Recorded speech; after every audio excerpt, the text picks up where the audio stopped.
What's up you guys? Welcome back again to my YouTube channel, and for today's video ay gagawa ulit tayo ng isang panibagong photo transition tutorial overlay. So kung naghahanap ka ng mga ganyang content ay bumisita ka lang sa aking channel dahil marami akong video na nakahanda para sa'yo. So mag-start na po tayo. So dito po ay nag-prepare na ako ng mga pictures, and then nilagyan ko na rin po sila ng animation para sasabihin ko na lang sa inyo yung mga ginamit ko dito sa photo transition na ito. So kung bago ka pa lang sa channel ko ay huwag mong kalimutang mag-like, share, subscribe, and hit the bell button para maging updated ka sa mga video ni upload ko dito sa aking YouTube channel.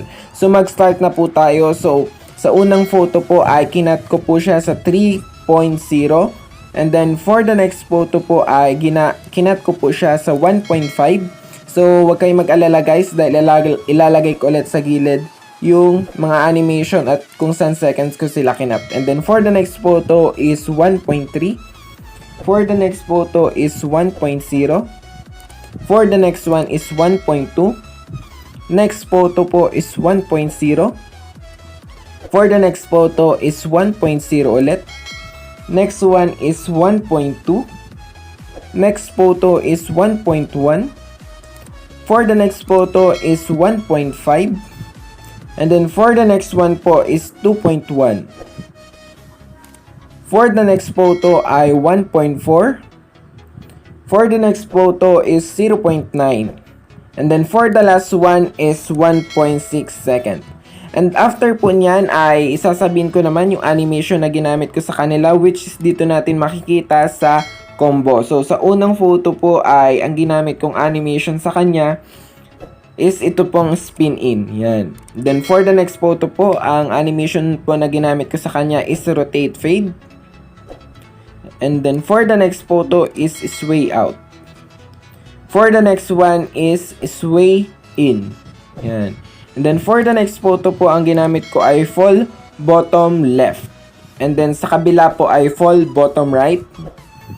And then for the next photo po, ang ginamit ko po sa kanya ay bend zoom. Yan.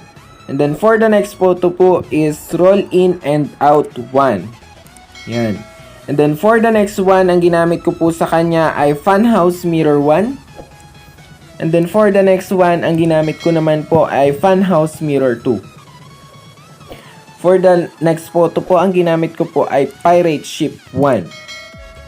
Next po is pirate ship 2.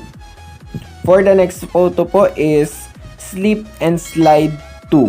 And then for the last photo po, ang ginamit po natin ay slip and slide 1. Yan. And then po, para po lagyan natin siya ng overlay, click nyo lang po itong overlay, add overlay, and then hanapin nyo po dito sa videos nyo yung ilalagay nyong overlay. So ayan po, and make it sure na hindi po makikita yung pangalan, and credits to the owner po. And then click nyo po yung splice para po adjust na yung opacity niya. So okay lang po kahit hindi na po kayo pumunta dun sa hard. So pwede nyo pong i-adjust yung opacity dito kahit naka-normal po siya. So lagay po natin siya sa 60. Yan. And hindi pa po dyan nagtatapos kasi sa dulo po ay lalagyan po natin siya ng effects. So dito po lagay po tayo ng effects. And then hanapin po natin sa mood yung meteor. Hanapin po natin yung meteor. Yan. And that's it guys. At after po nyan, i-click nyo po yung arrow sa taas para po may save nyo. And then adjust nyo po yung frame rate nya. And then export. And that's it. Thank you for watching. I hope na may natutunan ulit kayo sa ating panibagong tutorial.